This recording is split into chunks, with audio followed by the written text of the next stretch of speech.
নমস্কার বন্ধুরা।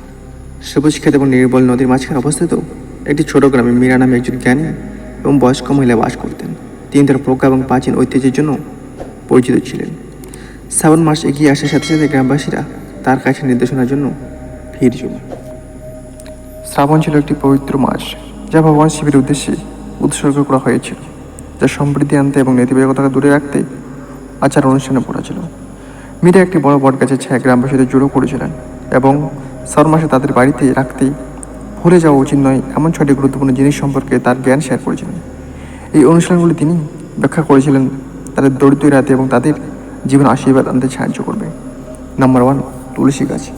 মীরা তাদের বাড়িতে তুলসী গাছ রাখার গুরুত্বের উপর জোর দিয়ে শুরু করেছিলেন।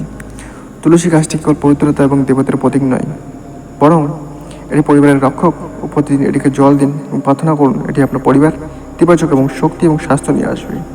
নাম্বার 2, রুদ্রাক্ষ প্রতীক। এর প্রতি রুদ্রাক্ষের প্রতীক কথা বলেন। এই পবিত্র প্রতীকগুলি ভগবান শিবের সাথে জড়িত এবং এর অপরিসীম আধ্যাত্মিক তাৎপর্য রয়েছে। আপনার প্রার্থনা কক্ষের রুদ্রাক্ষের প্রতি একটি স্ট্রিং রাখুন, যেগুলি বাধা দূর করতে এবং সমৃদ্ধি আকর্ষণ করতে সাহায্য করবে। নাম্বার 3, গঙ্গা জল। মীরা যখন গঙ্গা জলের বোতল রাখার গুরুত্ব তুলে ধরেন, গঙ্গার পবিত্র জল বাড়িটিকে শুদ্ধ এবং পবিত্র বলে বিশ্বাস করা হয়। আপনার স্থান পরিষ্কার করতে এবং ঐশ্বরিক আশীর্বাদকে আমন্ত্রণ জানাতে প্রতিটি ঘরে কয়েক ফোঁটা ছেড়ে দিন। নাম্বার 4, শিবলিঙ্গম। একটি ছোট শিবলিঙ্গম যার তালিকায় 4th আইটেম ছিল। শ্রাবণ মাসের সময় একটি শিবলিঙ্গের পূজা বিশেষভাবে শক্তিশালী। প্রতিদিন দুধ, জল এবং মধু দিয়ে অভিষেক আচার স্নান করুন। এই অভ্যাসটি ভগবান শিবের কৃপা কামনা করবে এবং আপনার পরিবারের আর্থিক সুবিধা রক্ষা করবে। নাম্বার 5, ধানের দানা। আপনার বাড়িতে সর্বদা ধানের শীষের একটি পাত্র রাখুন। এরা পরামর্শ দেন ভাত প্রাচুর্য এবং পুষ্টির প্রতীক। প্রার্থনার সময় ভাত দেওয়া এবং আচার অনুষ্ঠানে এটি ব্যবহার করা কৃতজ্ঞতা বোঝায়, সম্পদ সমৃদ্ধি আকর্ষণ করে। নাম্বার 6, বিশুদ্ধ ঘি দিয়ে প্রদীপ। সর্বশেষে মীরা প্রদীপ জ্বালানোর কথা বলেন।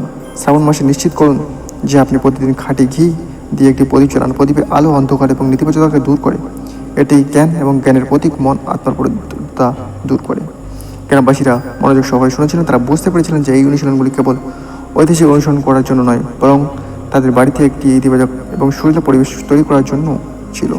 তারা বুঝতে পেরেছিল যে এই আচরণগুলি তাদের সাংস্কৃতিক ঐতিহ্যের সাথে সংযোগ করার এবং তাদের জীবনের ভারসাম্য আনার একটি উপায়।